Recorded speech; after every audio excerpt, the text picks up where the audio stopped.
Welcome everyone. Today we will discuss about sound.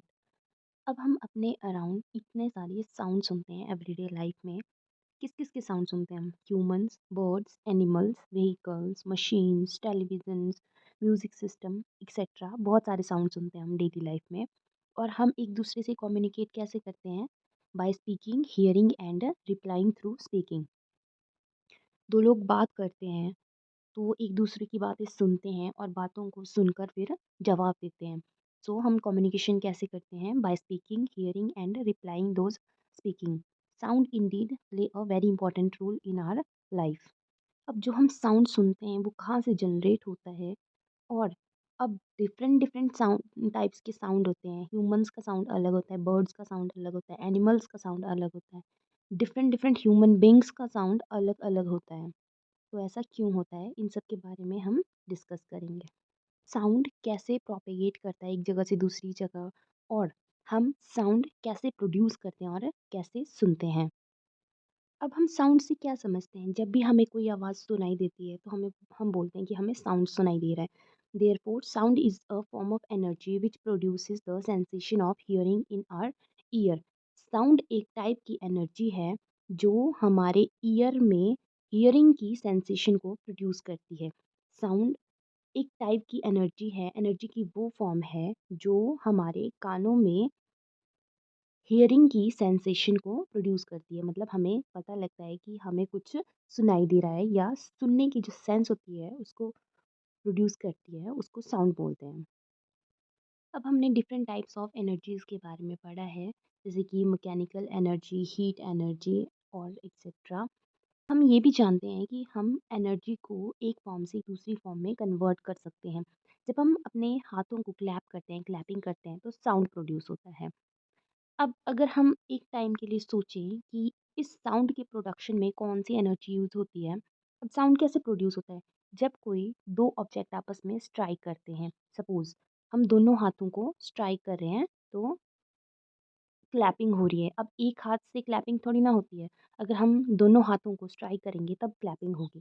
या अगर हम क्या करते हैं, बेल को शेक करते हैं, या ब्लोइंग, रबिंग और प्लकिंग डिफरेंट ऑब्जेक्ट्स, इनमें से अगर हम कोई भी एक्टिविटी करते हैं तो साउंड प्रोड्यूस होगा। अब इन सभी एक्टिविटीज़ में क्या हो रहा है? हम एक ऑब्जेक्ट को दूसरे ऑब्जेक्ट से स्ट्राइक करवा रहे हैं। जब कोई ऑब्जेक्ट एक दूसरे ऑब्जेक्ट से स्ट्राइक करता है तो वाइब्रेशंस प्रोड्यूस होती हैं। The vibrations that produce sound. ये जो वाइब्रेशन होती है यही साउंड को प्रोड्यूस करती है। Whenever a source produces a sound there are always some vibrations linked with it. अगर आपने ड्रम को बजते हुए देखा हो ना, जो ड्रम होता है, जब उसके ऊपर स्ट्राइक किया जाता है तो उसका जो बेस होता है वो वाइब्रेट करता है और फिर साउंड प्रोड्यूस होता है। तो साउंड प्रोडक्शन का जो मेन कॉज होता है वो होती है वाइब्रेशंस। वाइब्रेशन से ही साउंड प्रोड्यूस होता है। We can therefore think of vibration as the basic cause of all the sound. Sound का बेसिक कॉज वाइब्रेशन ही है, मतलब वाइब्रेशन से ही साउंड प्रोड्यूस होता है।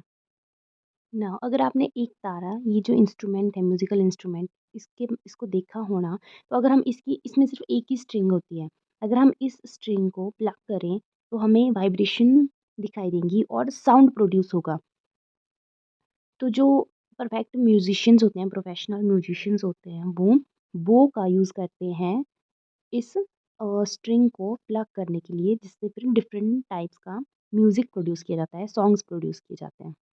ऑल्सो अगर हम एक ड्रम के ऊपर कुछ कलर रख दें और अगर हम उसको एक साइड से बजाएं तो हम देखेंगे कि जो कलर होगा वो जंप करेगा। जैसे ही हम इसको बजाएंगे तो इसमें वाइब्रेशन प्रोड्यूस होंगी और कलर ऊपर की तरफ जंप करेगा। ऐसा क्यों होता है ये? जब हम अपने हैंड को ड्रम के साथ स्ट्राइक करते हैं तो ड्रम का जो बेस होता है उसमें वाइब्रेशंस प्रोड्यूस होती हैं, जिसकी वजह से फिर साउंड प्रोड्यूस होता है। नेक्स्ट भी है वाइब्रेशंस। किसी भी ऑब्जेक्ट में जब टू एंड फ्रो मोशन होती है तो उससे वाइब्रेशंस प्रोड्यूस होती हैं। Vibrations are the to and fro और बैक और forward motion of a given object. अब सभी ऑब्जेक्ट में जो नंबर ऑफ वाइब्रेशंस होती हैं या वाइब्रेशंस होती हैं वो डिफरेंट डिफरेंट होती है। किसी में बहुत ज़्यादा स्मॉल होती है, किसी में बहुत ज़्यादा लार्ज होती हैं। तो कुछ सोर्सेज़ ऐसे होते हैं जो इतनी कम वाइब्रेशंस प्रोड्यूस करते हैं कि हम उनको डिटेक्ट भी नहीं कर पाते हैं। वाइब्रेशंस को हम कहाँ देख सकते हैं? जैसे ड्रम का एग्ज़ाम्पल दिया, तो जब हम ड्रम के बेस को स्ट्राइक करते हैं, तो उसमें वाइब्रेशंस प्रोड्यूस होती हैं और वाइब्रेशन के साथ-साथ साउंड प्रोड्यूस होता है। या जो गिटार की जो स्ट्रिंग्स होती हैं, जब उनको प्लक किया जाता है, तो साउंड के साथ वाइब्रेशंस भी प्रोड्यूस होती हैं। Now here we have some of example of musical instrument and vibrating part producing sound. If you guys found anything wrong, just go in the comment section and give your correct answer. Now next we have sound produced by humans. Humans में sound कैसे produce होता है? अब हमने already बोला कि sound produce होने के लिए वाइब्रेशन का होना ज़रूरी है। जब वाइब्रेशन होगी तो साउंड प्रोड्यूस होगा। अब ह्यूमन बॉडी का ऐसा कौन सा पार्ट है जो वाइब्रेट होता है और साउंड प्रोड्यूस होता है? इसके बारे में हम अभी डिस्कस करेंगे। ह्यूमन बॉडी में वॉइस बॉक्स होता है जिसको लैरिंक्स बोला जाता है, जो साउंड प्रोड्यूस करता है। The voice box has two vocal cords stretched across it. Voice box में दो वोकल कॉर्ड्स होते हैं जो वॉइस बॉक्स में स्ट्रेच होते हैं। ये जो वोकल कॉर्ड्स होते हैं, ये वॉइस बॉक्स में इस तरह से स्ट्रेच्ड होते हैं कि बीच में एक नैरो गैप होता है। इस नैरो गैप में से जब एयर पास होती है तो वाइब्रेशंस प्रोड्यूस होती हैं और उससे साउंड प्रोड्यूस होता है। Lungs force air through the slit between the vocal cords and this make them vibrate and produce a sound. Lungs air को पुश करती है स्लिट से पास होने के लिए, और जब एयर इस वोकल कॉर्ड्स के बीच में जो स्लिट है वहाँ से पास होती है तो वहाँ पर वाइब्रेशन प्रोड्यूस होती है और साथ में साउंड प्रोड्यूस होता है। ह्यूमन बॉडी में वॉइस बॉक्स वोकल कॉर्ड्स के साथ मसल्स अटैच्ड होती हैं। जो मसल्स वोकल कॉर्ड्स के साथ अटैच होती हैं वो लिगामेंट को पुल करती हैं, जिससे या तो वोकल कॉर्ड्स टाइटर हो जाएंगे या तो लूज हो जाएंगे, या तो वो थिनर हो जाएंगे या फिर थिकर हो जाएंगे। और ये डिफाइन करता है कि जो साउंड होगा वो कैसा प्रोड्यूस होगा, पिच ऑफ साउंड कैसी होगी, साउंड श्रिलर होगा या फिर फ्लैटर होगा। There are difference in the sizes, tautness and thickness of vocal cords in men, women and children.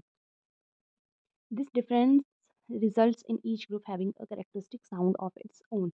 अब आप सबने नोटिस किया होना कि जो मैन है उनका साउंड कैसा होता है और वुमेन का साउंड कैसा होता है और चिल्ड्रन का साउंड कैसा होता है। वुमेन का साउंड मेनली श्रिल होता है और मैन का साउंड फ्लैट होता है, जबकि चिल्ड्रन का साउंड श्रिल होता है। ऐसा क्यों होता है?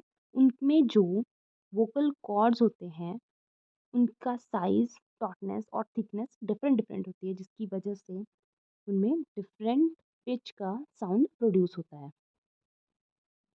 क्या सिर्फ वोकल कॉर्ड से ही साउंड प्रोड्यूस होता है? जो हम बोलते हैं, जो हमारी स्पीच होती है, वो कैसे प्रोड्यूस होती है? क्या हम बिना नाक के या बिना लिप्स की मूवमेंट किए क्या हम स्पीच प्रोड्यूस कर सकते हैं या साउंड प्रोड्यूस कर सकते हैं? So this is today's question for you guys and let me know in the comment section. Next we have sound produced by animals. अब ह्यूमन बींग्स का साउंड अलग होता है, अदर जो एनिमल्स होते हैं उनका साउंड अलग होता है। तो different different animals different different sound produce करते हैं। क्या उनमें भी वोकल कॉर्ड्स होते हैं? क्या उनका जो मैकेनिज्म है साउंड प्रोडक्शन का वो सेम होता है ह्यूमन बींग्स की तरह? Now further we will discuss about sound produced by animals. First of all, like human beings, there are quite a few animals that produce sound by means of the vocal cord. Human beings में vocal cords होते हैं sound production के लिए। वैसे ही there are only a few animals just like dog, cats, horse, lion, cow. They all are using their vocal cord. Dog, cat, horse, lion, cow इन सब में होते हैं vocal cords. Birds बर्ड्स में होता है सैरिंग्स, ह्यूमन बींग्स में होता है लैरिंग्स और बर्ड्स में होता है सैरिंग्स। सैरिंग्स एक रिंग ऑफ कार्टिलेज कार्टिलेजेस का एक रिंग होता है उनकी विंड पाइप में। बर्ड्स में विंड पाइप में एक रिंग होता है कार्टिलेज का जिसको सैरिंग्स बोला जाता है। और बर्ड्स इस सैरिंग्स का यूज़ करते हैं instead of their vocal cords to produce sound.